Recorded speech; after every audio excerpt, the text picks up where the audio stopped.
എനിക്കത് റിയാക്ട് ചെയ്യാൻ തോന്നി. അപ്പോൾ തന്നെ ഞാൻ ചാടി എണീറ്റു. എനിക്കെന്ത് വേണം, ഞാൻ ഇനി ഇതിൻ്റെ പുറകിൽ പോകണമെന്ന് ആലോചിച്ചിരുന്നിരുന്നെന്നുണ്ടെങ്കിൽ ഒരു പക്ഷേ അയാൾ അടുത്ത സ്റ്റോപ്പിൽ ആ കുഞ്ഞിനെ കൊണ്ടുപോയതിനെ, അതിനെ മാക്സിമം ഉപയോഗിച്ചിട്ട് അതിനെ കൊന്ന് തന്നെ കളഞ്ഞേനെ. പക്ഷെ നാളെ നമ്മൾ ചിലപ്പം പിന്നീട് അതിനെ എനിക്കൊന്ന് രക്ഷിക്കാൻ പറ്റിയില്ലല്ലോ എന്ന് പിന്നീട് ഓർത്ത് നമ്മൾ ദുഃഖിക്കേണ്ടി വരും. അതിലും നല്ലത് എൻ്റെ കൺമുന്നിൽ കണ്ട തെറ്റായപ്പോൾ ഞാൻ പ്രതികരിച്ചു. കാരണം എനിക്കിത് തന്നെയാണ് എല്ലാവരോടും പറയാനുള്ളത്.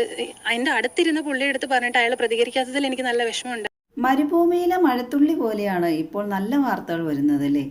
അത്തരത്തിലൊരു വാർത്തയാണ് ഇപ്പോൾ ഈയിടെ വാർത്തകളിൽ നിറഞ്ഞിരിക്കുന്നത്. കൊട്ടാരക്കര സ്വദേശിയായ വീണ പാലരുവി എക്സ്പ്രസ്സിൽ യാത്ര ചെയ്യുകയായിരുന്നു. അപ്പോൾ ഒരാൾ അദ്ദേഹത്തിൻ്റെ അടുത്തോട്ട് ഇരിക്കാൻ വേണ്ടി നിർബന്ധിച്ചിരുത്തുവാണ്. പിന്നെ പതുക്കെ അയാളുടെ കാല് വീണയുടെ ദേഹത്തായി ശരീരത്തിലൂടെ സ്പർശിക്കാൻ തുടങ്ങി. അങ്ങനെ അയാളുടെ പെരുമാറ്റം ശരിയല്ലാണ്ടായപ്പോൾ തന്നെ വീണ അയാളെ നോട്ട് ചെയ്ത് വെച്ചു. അവർ മാറിയിരിക്കുകയൊക്കെ ചെയ്ത് വീണ ഉറങ്ങിപ്പോയി. അതൊരു സ്ത്രീകളൊക്കെ അടുത്തുണ്ടായിരുന്നു. അവരെല്ലാം സ്റ്റോപ്പെത്തിപ്പോൾ ഇറങ്ങിപ്പോയി അവരവരുടെ. അങ്ങനെ വീണയും ഇയാളും മറ്റൊരു തമിഴനും മാത്രമായി. വീണ ഉറക്കത്തിൽ നിന്ന് ഉണർന്നു നോക്കിയപ്പോൾ വീണയെ ശല്യം ചെയ്തുകൊണ്ടിരുന്ന ആൾ ഒരു കുട്ടിയായിട്ട് വരുവാണ്. കുട്ടിയെ ഇങ്ങനെ തോളത്തിട്ടേക്കുവാണ്, പുതപ്പൊക്കെ പൊതിച്ചിട്ടുണ്ട്. ഇയാളോട് തന്നെ വീണ നേരിട്ട് ചോദിച്ചു, സ്വന്തം കുട്ടിയാണോ? അല്ല എന്ന് പറഞ്ഞു. റിലേറ്റീവ് ആണോ ചോദിച്ചു. അതേന്ന് പറഞ്ഞു. പിന്നെയും വീണയ്ക്ക് സംശയം തോന്നിയിട്ട് അടുത്തിരുന്ന ആളോട് ചോദിച്ചു, ഇത് ഇയാളുടെ കുട്ടിയാണോ എന്ന്. അല്ല എന്ന മറുപടി ലഭിച്ചു.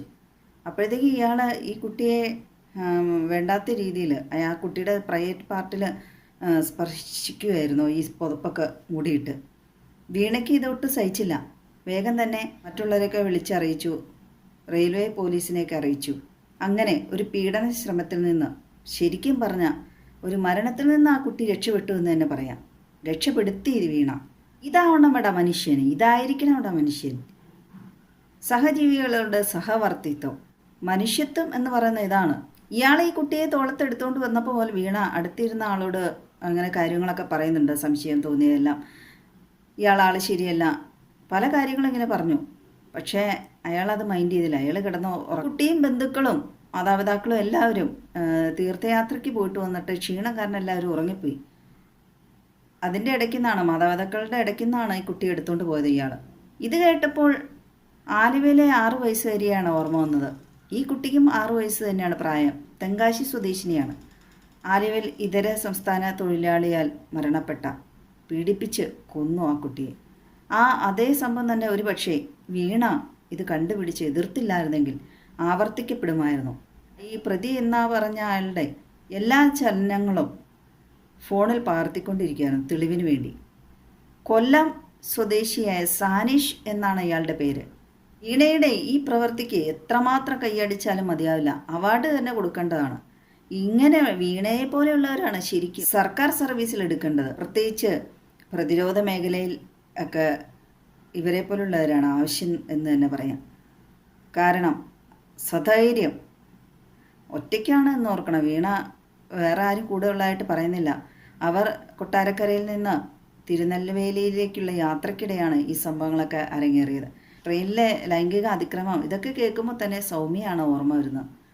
സൗമ്യ ട്രെയിനിൽ നിന്ന് വീഴുന്നത് കണ്ട ആളുകളുണ്ട്. ഈ സൗമ്യയുടെ മരണശേഷം ഞമൊഴിയൊക്കെ ആയിട്ട് പറഞ്ഞ ആളുകളുണ്ട്. ഈ വീണത് കണ്ടത് അപ്പോഴേ അറിഞ്ഞ് പ്രതികരിച്ചായിരുന്നെങ്കിൽ ആ സൗമ്യ ഒരു പക്ഷേ രക്ഷപ്പെടുത്താമായിരുന്നു. വീണ ഇയാളുടെ ഈ ചെയ്തികളെല്ലാം വീഡിയോ എടുത്തുകൊണ്ടിരുന്നപ്പോൾ ഇയാൾ കരുതിയത് വീണ ഫോണിൽ വീഡിയോ ഒക്കെ കാണുകയായിരിക്കുന്നതാണ്. ഇപ്പം എല്ലാവരും അങ്ങനെയാണല്ലോ.